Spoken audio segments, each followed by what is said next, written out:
to act like the actors and actresses don't have their own individual motives, certainly their own influence, is naive. It's incorrect. Hollywood has almost never worked like this, but now we're in this new era of a complete obsession with social justice. And now we have the connectivity that we didn't have. The mystique of Hollywood actors and actresses and directors and producers, it's gone. That has been completely eliminated due to things that are like Instagram, Twitter, where you can get the insights of these actors and actresses. They're not hid in some fucking magazine. They can't do that, or they don't do that anymore. Now they tell on themselves. And they're like, yeah, this is where I'm at social politically, and I think you suck if you're not with it. So there was a cast member, Chase Masterson of Star Trek, and she had some interesting things to say that really, again, give us some insight on that and where they're at. I'm covering, of course, Bounding in the Comics version of this.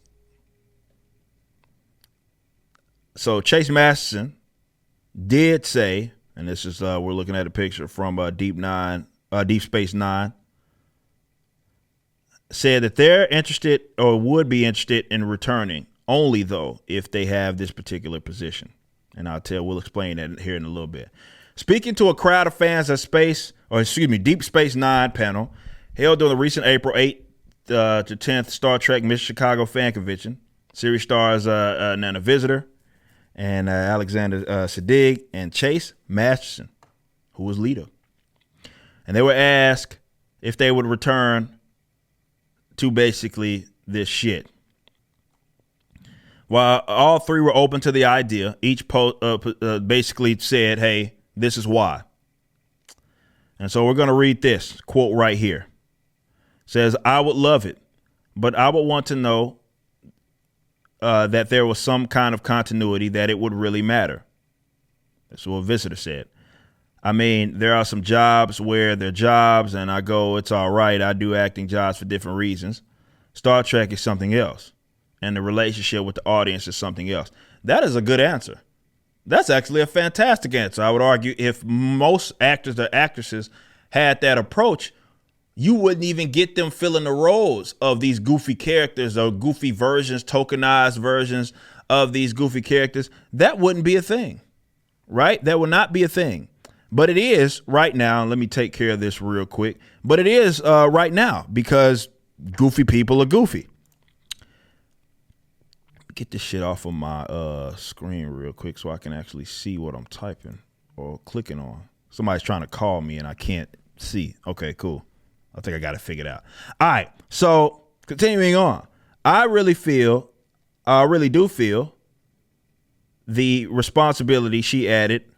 So unless it was to do a certain thing, a certain way, certain writers, I would be concerned. What I want to do I want Ira Steven to write one day, Nana come back? Yes. So this is what Visitor said, I believe. Siddig noted that he just can't think of Al-Bashir where he exists after Deep Space Nine. I mean, I know he was extremely human and he's probably a retired doctor working for an NGO or maybe just collecting butterflies with rock. Rounding out the trio set of answers, Masterson. Now, again, the other people that I quoted was not Chase. Masterson put forth, I would want to make sure that Lita, I don't think they need me anymore to be any kind of thing other than a strong character. And I think if it had to do with social justice, literally that's what she said. If it had to do with social justice, it could work. But anything else, I think we've already done that. I think moving along the social justice narrative in terms of Latinum not being the focus on Ferenigar. I never could say that. And I butchered it in. That I'd like to do. So this heifer just said she's up to returning if it means some sort of box checking through social justice. I'd rather her be open with it. I mean, I'd say that. I mean, I appreciate the honesty. But I do think this is a mindset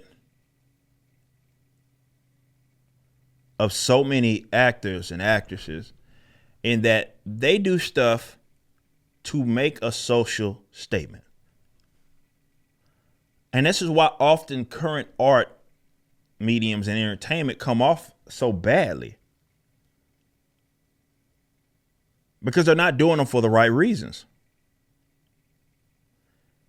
It's not for you. It's not for customers. It's for what can this say that speaks to so much. And I'm not talking about in like a metaphorical way or something like that, an analogy or whatever.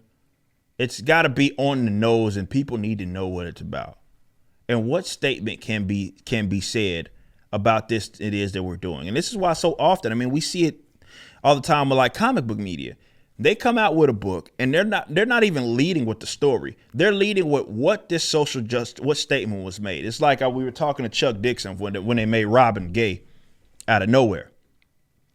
Right?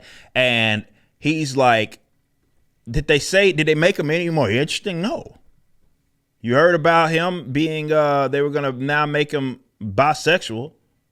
Tim Drake, bisexual out of nowhere. That was all the headlines read. When they made John Kent gay, that was all the headlines read. Wasn't? Did they make him more interesting? No, it was he's gay now.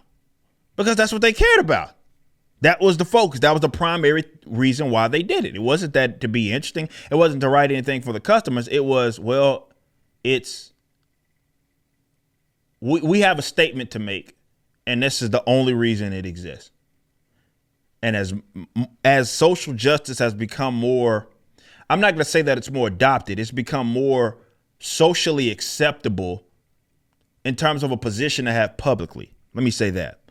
Doesn't mean that more people adopt it. It's that they now control the narrative, and you can take any position on social justice and be just fine publicly.